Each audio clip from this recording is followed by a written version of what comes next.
on pump versus off pump in aortic arch debranching. Although conventional open treatment of aortic arch disease with total arch replacement still remains the gold standard, in patients with old age and or high comorbid disease index, there is a significant associated morbidity and mortality. That's why hybrid arch procedure, which aims to minimize the cardiopulmonary bypass and circulatory arrest times, is a particularly appealing surgical option in this cohort of patients. The hybrid arch concept essentially entails three main principles: open debranching of the great vessels, creation of proper proximal zone 0 landing and distal landing zone, and concomitant or delayed endovascular stent grafting of the aortic arch. The introduction of thoracic aortic endovascular stenting graft has provided alternative surgical options in patients with complex aortic arch aneurysms, especially in a high-risk population. Combining conventional surgical techniques with endovascular technology, the hybrid arch repair minimizes the operation by either eliminating or significantly simplifying and shortening the reconstruction period, thus limiting the duration of circulatory arrest and cerebral ischemia. TEVR component of the operation can be performed concomitantly with the open procedure or at a late time as a retrograde approach. The hybrid arch repair is especially appealing in older patients with significant comorbidities who may not tolerate prolonged cross-clamp time and circulatory arrest times. In addition to the standard workup for open heart surgery, patients being considered for arch hybrid repair should undergo evaluation for endovascular stent grafting. And this includes computed tomography angiogram of the chest, abdomen, and pelvis, along with programming modality to obtain the three-dimensional reconstruction of the entire aorta and bilateral iliac arteries. Hybrid treatment of a complex aortic arch disease remains a viable alternative to open surgery, especially in high-risk patients. The current results are acceptable but carry some concern of stroke. Until better long-term results can be provided with chimney or branched grafts, the branching remains the procedure of choice. There are 4 surgical options for arch pathology. Number 1 is open repair. Number 2 is hybrid aortic debranching and thoracic endovascular repair, the TEVR, and fenestrated or branched endografts, and lastly TEVR with chimney or snorkels. The traditional open repair of aortic arch aneurysm involves median sternotomy, cardiopulmonary bypass, hypothermic circulatory arrest. Even with the use of antegrade or retrograde cerebral perfusion, the technique carries a significant risk of death, myocardial injury, and stroke. In redo patients after ascending aortic replacement or infantile or other root operations, this carries a more risk of redo sternotomies. The overall mortality rates in open repair of aortic arch pathology is around 15 to 40%. For thoracoabdominal aortic pathology, immediate mortality rates from 5 to 19%. In 20 to 40% of all patients, they are excluded from open repair due to their age and comorbidities, and half of them will die due to rupture of aneurysm.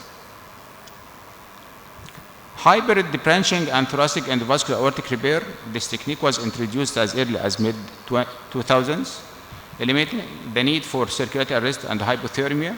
Many of the early unsatisfactory results of TEVR regarding type 1 endoleak were due to landing zone compromise in order to avoid landing in landing zone 0 or 1. Total arch debranching allows the most secure proximal landing zone.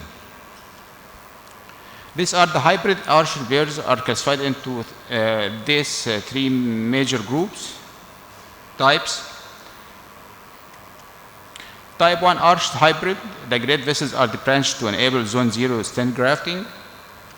Type 2 arch hybrid repair is performed involving not only great vessels debranching, but creation of a proximal zone 0 by reconstruction of the ascending aorta. And in mega aortic syndrome, we require type 3 hybrid repair. The fenestrated or branched endografts, the arch branched procedures were hampered by a relatively high incidence of stroke. In ascending aortic diameter more than 38 millimeter, it was found to be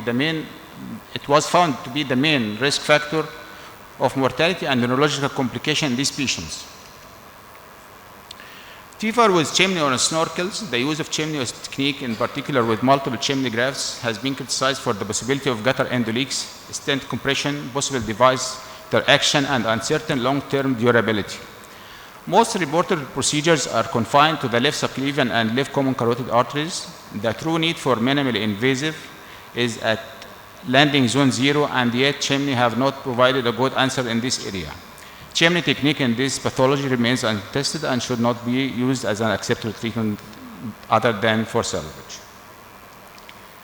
Success in these techniques must be judged with perioperative mortality and complications, long-term supra-aortic branch patency, endoleak rates, reinterventions, and change in aneurysm diameter.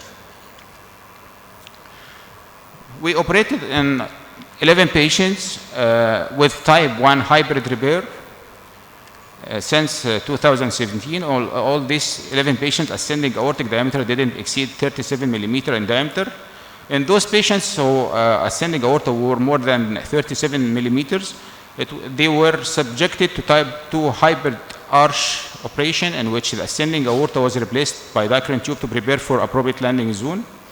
Cardiopulmonary bypass was used in 5 patients as a circulatory support only, without cross clamp or cardioplegia.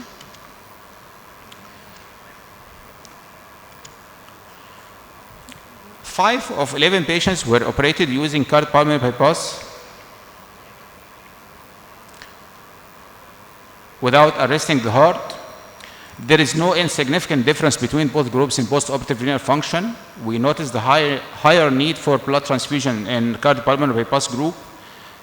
It was easier to get to the left subclavian artery either by ligation or anastomosis in this group of cardiopulmonary bypass. And the neurological deficit was in one patient in the cardiopulmonary bypass group with monoparesis, and 2 patients in the other group of VAMP group. One suffered fits and recovered later, and one suffered delayed recovery. We conclude that according to the available data, cardiopulmonary bypass can carry some risk, but can add many benefits, as left subclavian access will be easy during aortic artery branching in special situations. Thank you.